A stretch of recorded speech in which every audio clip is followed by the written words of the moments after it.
was one of those days when the sky looked washed out, like it couldn't decide whether to rain or stay dry. Grace was already tired before the shift began, mentally more than physically. Her daughter, Zara, trailed behind her, holding a small juice box and swinging her backpack like it was an adventure. Though kids weren't allowed on the warehouse floor, Zara had followed Grace to work that morning. Her school was on break, and there was no sitter. Simple as that. Inside the warehouse, it wasn't too busy. Grace set Zara up with her coloring book in a quiet corner of the break room and then went about her tasks. Stacking, checking, labeling. The hours passed like clockwork. Then, during a supply check near the back shelves, she heard a voice. Calm, clear. One she'd know anywhere. She turned, and there he was again. Ha-Jun. He looked exactly how she remembered in that office. Maybe even a little sharper. He wore a muted denim shirt today, clipboard in hand, his hair slightly pushed back like he'd just run a hand through it. He was walking with the same floor supervisor from before, nodding at something on the checklist. His eyes found hers. And he smiled. That same boyish, easy smile. Zara noticed him too. She ran up with a grin, standing proudly by her mom's side. Wow, he chuckled, crouching slightly to her level. You've grown a whole head taller. Zara just beamed, tilting her head and hugging her coloring book to her chest. Grace couldn't help it, she smiled too. Not fully, not openly. But just enough to say, I remember. Something familiar sat between them, something that made the air feel lighter, but also a little strange. Not awkward, just new again. Though kids weren't allowed on the warehouse floor, Ha-Jun didn't complain. Of course, anyone else in her shoes might have gotten a warning. A strike, even. Company policy was clear. But with Grace, Ha-Jun had said nothing. At first. It wasn't until his secretary quietly mentioned it later, gently, like someone trying not to make a big deal out of something that actually was, that he brought it up. Not in front of anyone. Just the two of them. It's not safe, he said, calmly in his office. She's sweet, but this place isn't made for kids. Grace nodded, apologized. She knew he was right. But even as she said it, something in her chest felt strange. Not guilty. Not exactly relieved either. Just aware. Because deep down, she knew he could have handled it differently. Stricter. Colder. But he hadn't. People noticed too.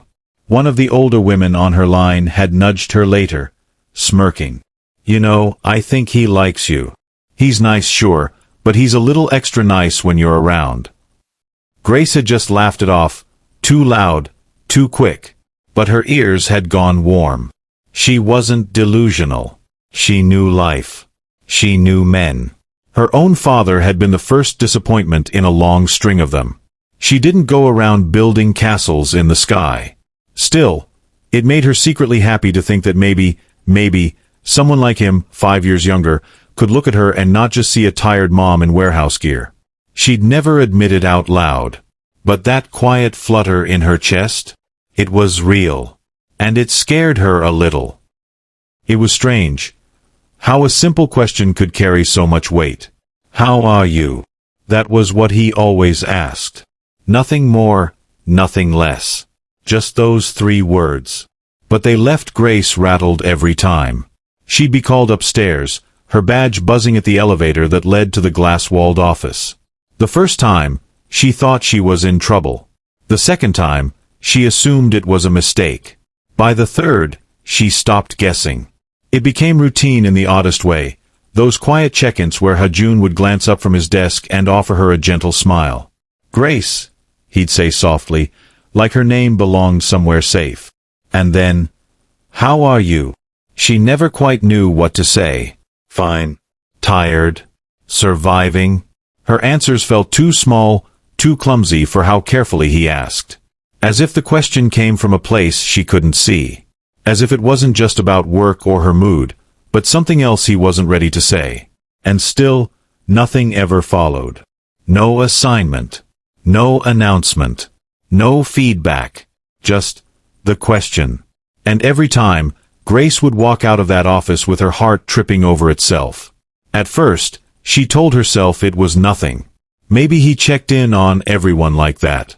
Maybe it was just his way. But no one else in the warehouse mentioned anything like it. No one else ever got called upstairs unless they were in trouble. One afternoon, her coworker Minji leaned in over lunch and whispered, "You know the boss is really kind to you, right? Nicer than most." Grace had just smiled, brushing it off. But inside, something bloomed and shrank all at once. Because it wasn't that she hadn't noticed. She had. And maybe, deep down, she liked it. Maybe a part of her, one she hated to admit existed, was secretly glad. Maybe it even made her happy. Embarrassingly so. But she knew better. She always reminded herself, men are the same. No matter how kind the voice or soft the smile. They promise without speaking and disappear without warning. Her father had taught her that long ago, through absences, broken words, and silence that always felt like punishment. So she tried to stay grounded, to remind herself of reality. Grace wasn't someone people fell in love with. She was a mother. A warehouse worker. A woman with IVF paperwork still folded inside a drawer at home like a relic from a harder time. And Ha-jun? He was 5 years younger. Smart. Handsome. And with a whole life ahead of him. He didn't belong in the same frame as her. Still, her heart didn't get the memo. Every time he called her upstairs, her palms would sweat. Her voice would tighten. She'd fidget with her apron string or run a finger along the edge of her badge just to give her body something to do while he looked at her with that quiet calm. And Zara? Zara didn't help. Ever since that one Monday when she'd followed Grace to work because school was on break and there was no sitter, the little girl had asked repeatedly, "Mama, can I come again? I want to see the kind uncle with the smile." Grace had laughed it off at first. But the truth was, that smile haunted her too. Still, she'd said no. She couldn't risk it again. The warehouse didn't allow kids, and even though Ha-jun had nearly let it slide, only mentioning it after his secretary pointed it out, she knew it wasn't right. If anything had happened, he'd said later, his tone gentle but serious, "I'd never forgive myself. It's not safe to bring her here." Grace had nodded. She understood. She found a new sitter. She followed the rules. But a part of her kept turning over his words in her head. "I'd never forgive myself." Why say that? What did it mean? Why did he keep calling her up just to ask how she was? Why did he look at her like he was searching for something he hadn't named yet? Why did her chest ache when she thought about him? And why did she keep hoping he'd ask her again? "How are you?" Grace didn't know anymore. The truth shifted too much. She was fine. She was not fine. She was scared, curious, lonely, hopeful, all at once. But she couldn't ask him what it meant. And he never offered more than the question. So the silence between them kept stretching. Quiet, careful, almost warm, like something waiting to become something else. Then came the disappearance that changed everything. It started with a headline that nobody could ignore. A powerful Korean businessman had gone missing. There was no photo released. No real detail either. Just a name that rang loudly across television stations and online news alerts. At first, Grace barely noticed. She was halfway through her warehouse shift, sorting boxes and wiping dust from skincare jars when someone in the break room whispered the headline out loud. Workers glanced at their phones. Someone repeated the name like they were still trying to believe it. But it didn't hit Grace right away. Not until she realized she hadn't seen Ha-jun in days. Then her heart dropped. No one had said he was sick, or traveling, or even out for a meeting. It was just quiet. His office lights stayed off. The elevator never came down for her. That strange rhythm they'd unknowingly slipped into, gone. She finally asked Minji during lunch, keeping her voice low. "Is Mr. Ha okay?" Minji glanced around before whispering, "They said it's a family emergency. But no one knows for sure." That was all. No more questions. No rumors. Just silence. But Grace could feel it deep in her chest. Something was wrong. Meanwhile, across the city, Hajun's face was dark with rage.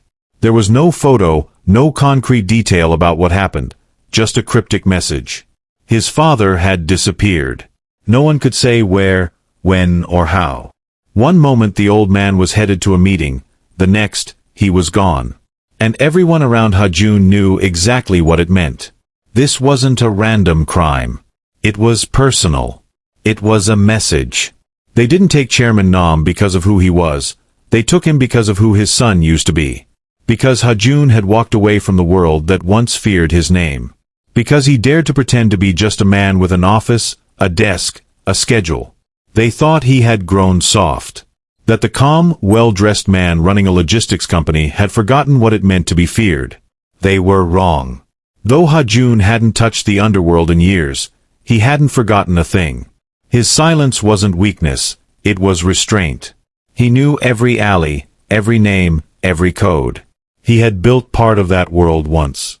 And now that they had come for his blood, he was ready to remind them. He disappeared from work the next day. No notice. No message. He simply stopped showing up. But in the places where shadows moved, where power was passed in silence and fear, he returned louder than ever. He didn't scream. He didn't threaten.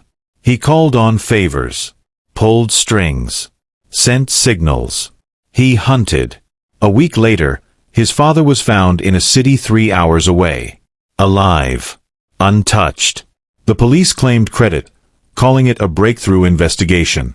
But the truth was whispered elsewhere. In places the media couldn't reach.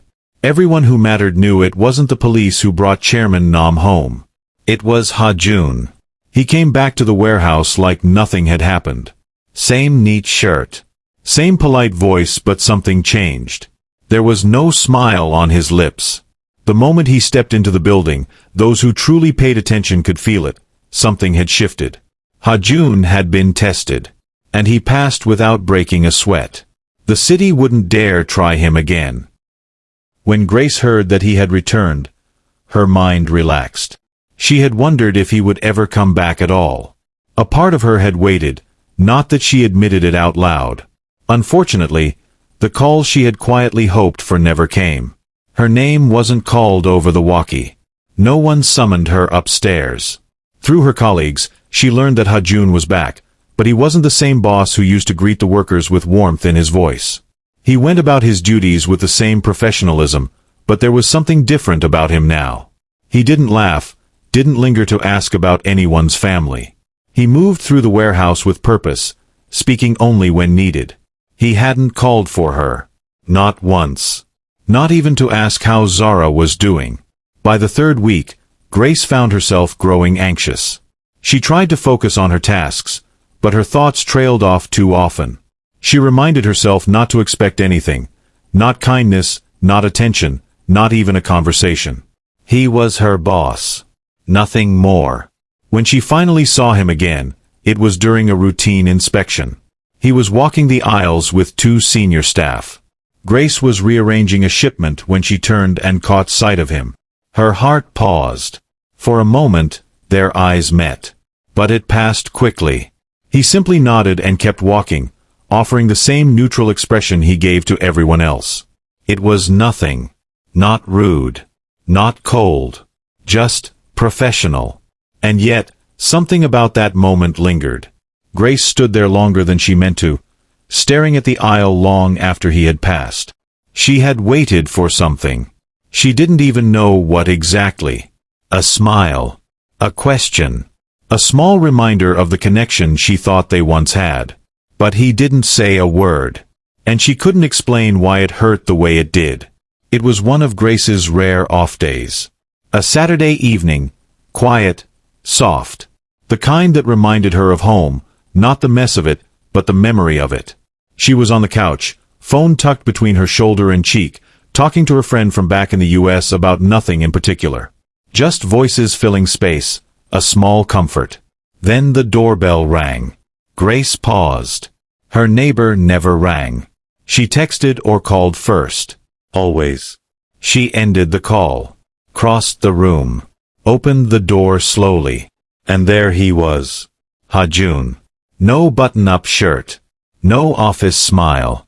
Just standing there in a dark jacket, hands in his pockets like he didn't quite know what to do with them. She froze. Before she could say anything, Zara came running, tugging her sleeve and peeking around her. The moment she saw him, her face lit up. "Uncle!" she squealed. Without waiting for permission, she hugged his legs. Ha-Jun knelt down, laughed gently, and scooped her up. Grace's heart was racing. She didn't know why he was there or what she was supposed to say, but instinct kicked in. "You want to come in?" He nodded, still holding Zara, and stepped inside. There was no air of formality, no hierarchy. It wasn't a boss visiting an employee. It felt different. Easy in a way that made it more confusing. They talked. About little things. She offered him tea, and they sat at the small kitchen table while Zara played with her toys nearby. He asked about her family back home. Grace kept it vague, said everyone was fine. He didn't press. Zara had fallen asleep on the couch after giggling through 2 episodes of her favorite cartoon, her tiny hand still clutching the hem of Ha-Jun's sleeve before sleep pulled her in. Grace had taken her gently to bed and now returned to the living room, where Ha-Jun sat on the edge of the couch, his elbows resting loosely on his knees. The silence between them was oddly comfortable. The kind that didn't beg to be filled. Grace took the seat across from him, a cushion away. Her fingers toyed with the frayed edge of her throw pillow, but her eyes stayed on him. He hadn't said much after dinner. Just polite questions about her apartment, her work schedule, and the neighborhood. But none of that explained why he was really here. And then, as silence settled, she finally asked, "Why are you here?" Ha-Jun didn't answer right away. He leaned back slightly, eyes on the floor, then looked up at her with a softness that was hard to place. She waited a little longer, then asked, softly, "Why did you come?" Ha-Jun didn't look up. His eyes were on the floor. When he finally met her gaze, there was no hesitation, just that calm, unreadable intensity she'd grown used to seeing since his return. "I had to," he said quietly. "It was hard, pretending not to talk to you at work. After everything that happened, I needed space to handle things, but staying away from you, that part wasn't easy." Grace felt her stomach flutter, a reaction she hated herself for. He leaned back slightly, his voice lower now. "You've probably guessed I've had some things to deal with. The man who got taken last month, he's my father." She blinked. She hadn't expected him to confirm it. Most of the staff had only whispered about the police story. No one dared ask Ha-Jun directly. His expression didn't change. Those people didn't take him to make a point to him. They did it to get to me. There it was. The missing piece. The reason for the cold, weighty aura he carried now. Not just grief or fatigue, but wariness. Armor. Grace stayed quiet, watching him. The smoothness of his voice didn't fool her. He had seen something. Fought something. And he had come out harder than before. "I'm telling you this," he continued, "because I needed you to know the silence wasn't about you. I just had to disappear for a while to fix something." Grace's voice came out steadier than she felt. "But why come here tonight?" He looked at her again, fully now. "Because I like you." Simple. Direct. Like a confession that had waited too long. Grace's heart skipped, but her face stayed neutral. "You barely know me." He smiled faintly. "I've watched you enough to know how you treat people, how you care for your daughter, how hard you work when no one's looking. That's enough to know I want to know more." She inhaled slowly, then laughed under her breath. "You know I'm older than you." His answer came without pause. "Does it matter? We're both adults. Maturity isn't in numbers." Grace's eyes widened at that. He said it so naturally, so sure, like he didn't even care if her daughter came from another life, or that her past was a suitcase she hadn't finished unpacking. She didn't speak. She couldn't, not immediately. The flutter in her chest was back, alive and unreasonable. No one had ever told her they liked her without following it up with conditions. No one had looked at her like this and asked for nothing in return. "I thought maybe you had a husband," he added. "Or that Zara's father was still around. If that's the case, I'll back off." The words landed heavily between them. Grace's throat tightened. She looked down at her hands. "There's no one," she said eventually. "Zara was born through IVF. I never had a husband." He nodded slowly, absorbing it. But he didn't rush to respond. She looked up again, studied him. "You're not scared of all that?" "Should I be?" She almost smiled. Almost. He stood after a beat. "I'll leave now. I just wanted you to hear it from me. I like you, Grace. But I'll respect whatever you decide." Grace watched as he walked toward the door. Her mind screamed for clarity, but her voice didn't follow.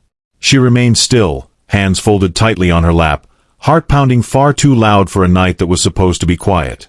When the door clicked softly behind him, her body finally moved.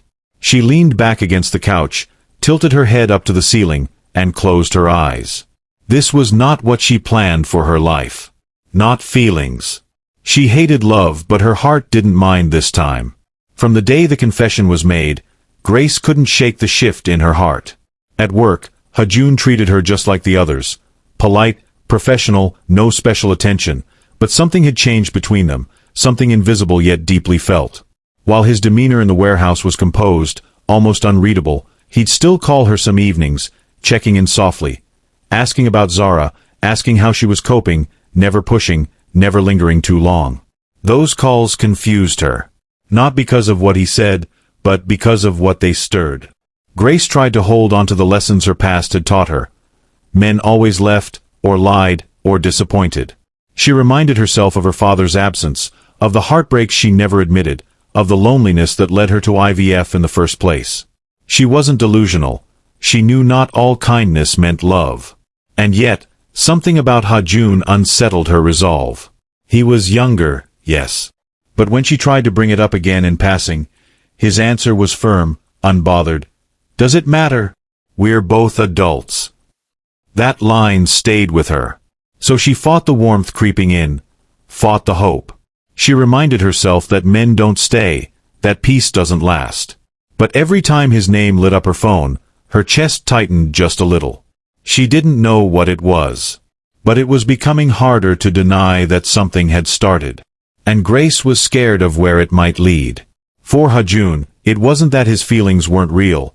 He simply couldn't afford to be careless. The people who kidnapped his father hadn't disappeared, and he knew eyes still followed his every move. Taking Grace out or making their connection public would put her and Zara at risk, and that was a line he wasn't willing to cross. So he kept his distance at work, blending in with polite indifference. But in private, he made quiet efforts, calls in the evening, check-ins that meant more than they seemed. It was the only way he could love her for now. Quietly, protectively, from the shadows he once ruled.